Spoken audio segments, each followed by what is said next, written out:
नेपालले पनि आफ्नो सामान यानी मेड इन नेपाल प्रोडक्ट दुनियाँलाई बेच्ने गर्छ यानी निर्यात गर्छ। अब तपाईँ मलाई सोध्नुहुन्छ कि भाइ के एक्सपोर्ट गर्छ त्यो पनि त भनिदियो। अब यसको एन्सर मसँग त छैन, तपाईँ आफै गुगलमा गएर चेक गर्न सक्नुहुन्छ। तर यही सन्दर्भमा नेपालका प्रधानमन्त्री केपी शर्मा ओलीले आज आफ्नो फेसबुकमा एउटा पोस्ट राखेका छन् र पोस्टमा लेखेका छन् कि बितेको 10 महिनामा गत वर्षको तुलनामा निर्यात 73% वृद्धि भएको छ। यस अवधिमा 2 खर्ब 18 अर्बको निर्यात भएको छ। अर्थतन्त्र सकारात्मक बाटोमा लैजाँदैछौ।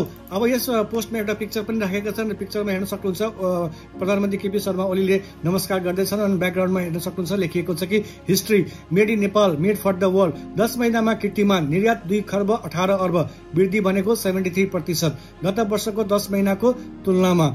अब यस पोस्टमा कुनै डेटा त छैन तर एडभर्टाइजमेन्ट मात्रै छ। अब यो पोस्ट हेर्दाखेरि म पनि छक्क परेको थिएँ भने आइएम स्योर कि तपाईँ पनि छक्क पर्नु भएको होला। अब यस पोस्टमा के कस्तो कमेन्ट आउँछ मलाई भन्नु पर्दैन, तैपनि म एउटा दुईटा कमेन्ट पढेर म देखाउँछु।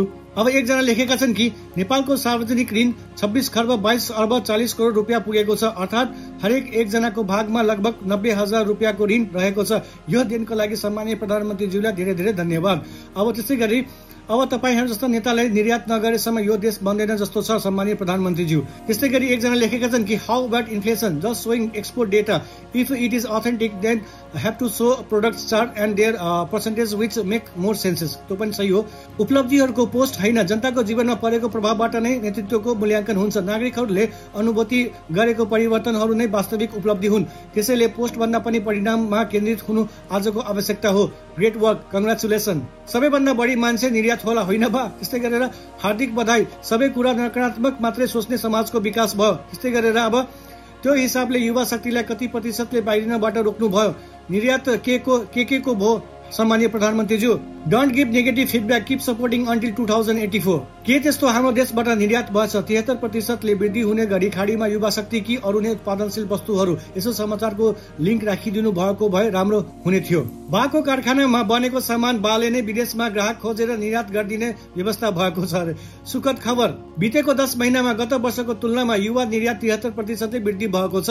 हर्क साम्पाङ समर्थकले केपी ओलीलाई धेरै माया गर्छ, तर केपी ओलीको समर्थकले हर्क साम्पाङलाई हेर्न सक्दैन, धेरै नकारात्मक टिप्पणी मात्रै गर्छ।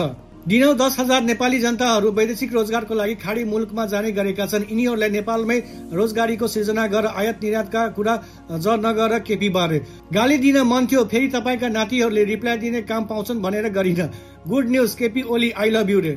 अब कमेन्टमा जे जस्तो कमेन्ट आए पनि मलाई पनि थाहा थिएन कि नेपालले पनि केही एक्सपोर्ट गर्दो रहेछ दुनियाँले। जहाँसम्म मलाई लागेको थियो कि चाउचाउ मात्रै एउटा मेड इन नेपाल प्रोडक्ट हो जुन नेपालले दुनियाँलाई यानी वर्ल्डमा एक्सपोर्ट गरिरहेको छ भने अर्को साइडमा मेन पावर त छँदैछ जुन नेपालले पुरा खाडी मुलुकमा पठाइरहेको छ। अब जब